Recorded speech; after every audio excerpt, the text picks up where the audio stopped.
अरब युद्ध का असली चेहरा आखिरकार कौन है और गाजा में विराम के बीच कैसे इजरायल और हिजबुल्लाह ने घमासान छिड़ गया है, ये तमाम अपडेट्स आपके सामने हम रखने जा रहे हैं। और जो सबसे पहली जानकारी आपके सामने हम रखने जा रहे हैं वो यही कि आखिरकार अरब युद्ध का असली चेहरा है कौन। तो ये जानकारी आपके सामने, गाजा की जंग में हमास के पीछे ईरान है। अड़ी में आप देख चुके हैं कि इजरायल पर हमास के 7 अक्टूबर वाले हमले में ईरान की कैसी और कितनी बड़ी भूमिका थी। लेकिन अब हम आपको वो दिखाने जा रहे हैं जो अब तक का सबसे बड़ा खुलासा है। ईरान ने इजरायल के खिलाफ लंबी लड़ाई का पूरा प्लान बनाया है। इसके लिए सबसे पहले उसने हमास का इस्तेमाल किया और अब जबकि 4 दिन के युद्ध विराम में इजरायली बंधकों और फिलिस्तीनी कैदियों की रिहाई का सिलसिला चल रहा है, तो ईरान की शह पर लेबनान बॉर्डर से इजरायल पर हिजबुल्लाह के नॉन स्टॉप हमले जारी हैं। ईरान का कुछ ऐसा ही प्लान यमन के विद्रोही गुट हूती को लेकर भी है, जो अब तक इजरायल पर छिटपुट हमले कर रहा है।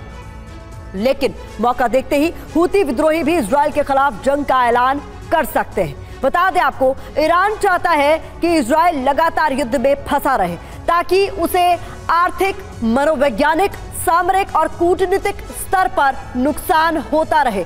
ये ईरान की पूरी प्लानिंग इजरायल को लेकर है, जिसका खुलासा हुआ है लगातार जंग में इजरायल को एंगेज रखना ताकि उसको इन तमाम लेवल्स पर नुकसान पहुंचाया जा सके, चाहे वो आर्थिक नुकसान हो, मनोवैज्ञानिक नुकसान हो, सामरिक नुकसान हो और कूटनीतिक नुकसान भी। तो ये पूरी प्लानिंग ईरान की इजरायल के खिलाफ। इस बीच ईरान के सुप्रीम लीडर अयातुल्लाह अली खamenei ने इजरायल को बहुत बड़ी धमकी दे दी है। उन्होंने सोशल मीडिया प्लेटफॉर्म एक्स पर हिब्रू भाषा में जो लिखा है, आपको उसका हिंदी में मतलब क्या है ये बताते हैं। खamenei की ओर से क्या कुछ लिखा गया है एक्स पर, वो भी हिब्रू लैंग्वेज में। ये देखिए, ये वो पोस्ट है और जानकारी भी आपके सामने रख रहे हैं। गाजा में बमबारी यहूदी सत्ता की उस हार की भरपाई नहीं करेगी। आगे क्या लिखा गया है, जो 7 अक्टूबर को झेलनी पड़ी, ये बमबारी उसकी जिंदगी को ही कम करेगी। ये तमाम बातें लिखी गई हैं।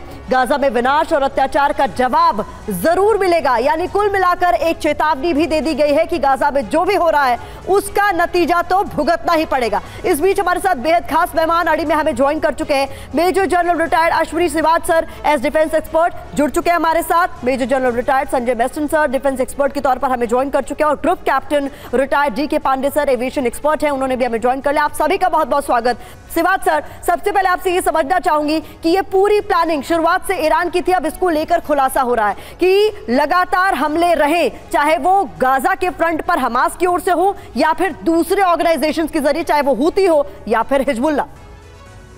बिल्कुल, देखो सच्चाई है प्रतिमा, इसको हमें समझना पड़ेगा, इसके पीछे ईरान का हाथ है। और ये जितने भी टेररिस्ट ग्रुप हैं, चाहे वो हमास है, हिजबुल्लाह है या हूती रेबल हैं, इनको ट्रेन करना, इनको इक्विप करना, ये ईरान ने किया है। अगर आप देखें, हमास जो है एक सुन्नी मिलिटेंट ग्रुप है, जबकि हिजबुल्लाह और हूती वो शिया मिलिटेंट ग्रुप हैं। अगर आप मिलिट्री पावर में देखें तो हमास से भी ज़्यादा मिलिट्री पावर हिजबुल्लाह की है।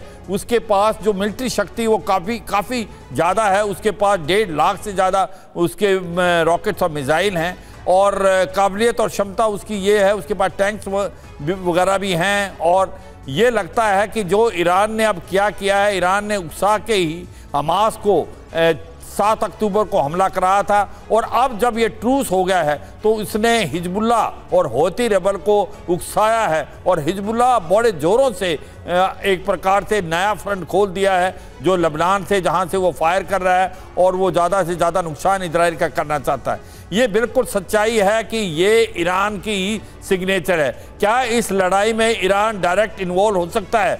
मुझे नहीं लगता कि वो होगा। उसकी वजह यही है क्योंकि अमेरिका ने अपने 2 एयरक्राफ्ट कैरियर ग्रुप और 20 से 25 हज़ार सैनिक मेडिटेरियन सी में डाल दिए हैं। इसलिए डायरेक्ट ईरान का इस लड़ाई में शामिल होना बिल्कुल पॉसिबल नहीं लग रहा आज की तारीख में, मुश्किल है। मगर हिजबुल्लाह और हूती रेबल, एक चीज और समझनी पड़ेगी प्रतिमा, हूती रेबल क्या कर सकते हैं। देखो, हूती रेबल जो है एक प्रकार से बड़ा नुकसान कर सकते हैं इंटरनेशनल वाटर्स में, जिस प्रकार से उन्होंने वो शिप हाईजैक की थी। देखिए सर, इस पर भी हम विस्तार से बात करने वाले हैं कि हूती किस तरीके से एक बड़ा चैलेंज हो सकते रहे हैं इजराइल के खिलाफ चल रही युद्ध में, इस पर हम बात करेंगे। लेकिन यहाँ पर यह जानकारी हम सामने रखने जा रहे हैं दर्शकों के, किस तरीके से ईरान और इजराइल की जो दुश्मनी है वो बहुत पीछे तक जाती है। इसका इतिहास बहुत पुराना है। बता दें, इजराइल और ईरान की दुश्मनी बहुत पुरानी है। 1982 में ही ईरान ने इजराइल को घेरने की शुरुआत कर दी थी। ईरान की कुछ फोर्स को इजराइल की घेराबंदी का पूरा जिम्मा सौंपा गया था। ऐसे में उसने सबसे पहले 80 के दशक में लेबनान में हिजबुल्लाह के चरमपंथियों को ट्रेनिंग देने की शुरुआत की। फिर 90 के दशक में फिलिस्तीन के चरमपंथी संगठन हमास और इस्लामिक जिहाद को आर्थिक और सैन्य मदद मुहैया कराई। इसके बाद ईरान की कुछ फोर्स ने यमन के हूती विद्रोहियों का भी खुलकर समर्थन किया। इतना ही नहीं, ईरान की सेना ने सीरिया और इराक के शिया चरमपंथियों को भी इजराइल के खिलाफ लड़ने के लिए तैयार किया। तो ये पूरी जानकारी हम सामने रख रहे हैं। संजय बेस्टन सर, इसे किस तरीके से देखा जाना चाहिए? कहा तो ये जा रहा है कि अभी जो इजराइल के खिलाफ हो रहा है, जिस तरीके से ये पूरा ऐलान जंग हुआ और उसके बाद आईडीएफ कई मोर्चों पर घिरा हुआ नजर आ रही है इजरायली फोर्सेस, इसके पीछे सीधे सीधे ईरान का हाथ है, यानी अपने मंसूबों पर वो कामयाब हो रहा है। और देखिए, इसमें ईरान का हाथ साफ है, उसमें कोई शक नहीं है। वो है एपिसेंटर और मास्टरमाइंड। ईरान वही कर रहा है जो पाकिस्तान ने इंडिया के साथ करता आया है। प्रॉक्सीज यूज करता है, टेररिस्ट यूज करता है। ईरान भी वही कर रहा है विदाउट डायरेक्ट इन्वॉल्वमेंट। वो अपने ये 3H को यूज कर रहा है, हमास, हूती और हिजबुल्लाह को, और वो इफेक्टिवली यूज कर रहा है। उसको ट्रेन कर रहा है, आर्म कर रहा है, सब कुछ कर रहा है, इकोनॉमिक एड दे रहा है। और दूसरा, वो इजराइल को, उसका इरादा बहुत क्लियर है, वो इजराइल को खात्मा करना चाहता है। वो यहूदियों के खिलाफ है, उसको इजराइल का नाम नक्शा से मिटाना चाहता है। तो ये उसका मुद्दा है। और अभी फिलहाल पिछले कुछ 3 डिकेड में अगर आपने देखा है, इजराइल इजिप्ट का अकॉर्ड हुआ था, उसके बाद जॉर्डन के साथ और कई कंट्रीज के साथ हो रहा है। अभी सऊदी अरेबिया के साथ जो आईमेक कॉरिडोर इंडिया ने प्रपोज किया था और सबने अप्रूव किया था, वो चालू होना था। तो ईरान मिडिल ईस्ट वर्ल्ड में आइसोलेट हो रहा था। तमाम जो अरब देश है वो तकरीबन इजराइल के साथ पीस अकॉर्ड और अच्छे उनके संबंध होते जा रहे थे, चाहे यूएई हो, चाहे बहरीन हो। तो ईरान को ये प्रॉब्लम हो रही थी, वो आइसोलेट हो रहा था। तो उसने ये टैक्टिक्स उसने चली कि तुरंत अभी हमास के जरिए ये अटैक करवाया जाए।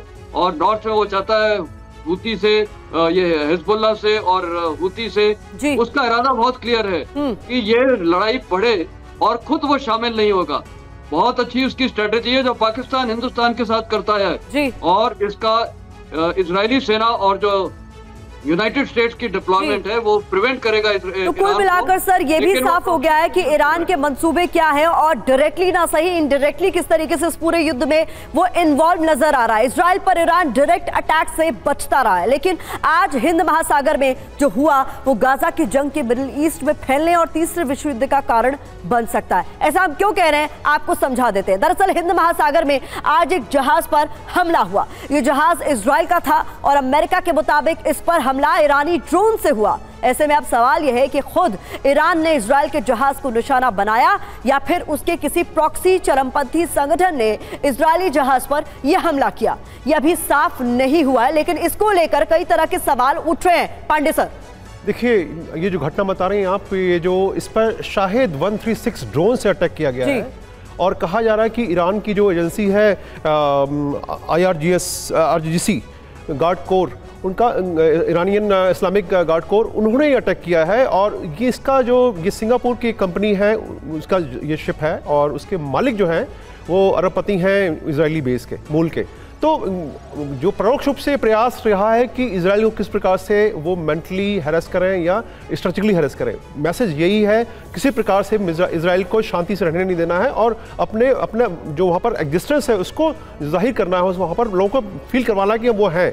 देखिए, सीधे युद्ध में क्यों नहीं आ रहा, उसके पीछे बहुत बड़ा कारण है कि जब उसको बिना युद्ध लड़े उसके उद्देश्य की प्राप्ति हो रही है तो सीधे युद्ध क्यों करें। और उसका प्रॉक्सी हिजबुल्लाह तो लगातार अटैक कर ही रहा है। और जिस प्रकार से हूती ने अपने ड्रोन रॉकेट से हमला किया, आपको ध्यान होगा लगभग 10 दिन पहले अटैक किया गया उसको, सऊदी अरेबिया से अमेरिकी फौजों ने उसको नेस्तनाबूद किया। उसके बाद उनको यमन में जो एलिमेंट्स बैठे हैं उन्होंने रियलाइज किया कि हूती के पास जो क्षमता है लड़ने की वो है कि उनके रॉकेट इजराइल तक पहुंच सकते हैं। पहले था कि शायद शायद कैपेबिलिटी नहीं है। तो उसके बाद फिर उन्होंने, अगर ध्यान हो, जो शिप का उन्होंने जो गैलेक्सी लीडर नाम के शिप को जो हाईजैक किया था हेलीकॉप्टर की मदद से, उसके बाद उनके इरादे मजबूत होते गए और वो प्रयास उनका ये रहा है किसी प्रकार से इजराइल को परेशान किया जाए और उनको डाइवर्ट किया जाए ताकि वो गाजा से अपना ध्यान हटाकर ईरान हिजबुल्लाह पर लगाएं, हुती पर लगाएं, ताकि हमास के ऊपर थोड़ा सा उनको राहत मिले और वो कुछ और प्लान कर सके।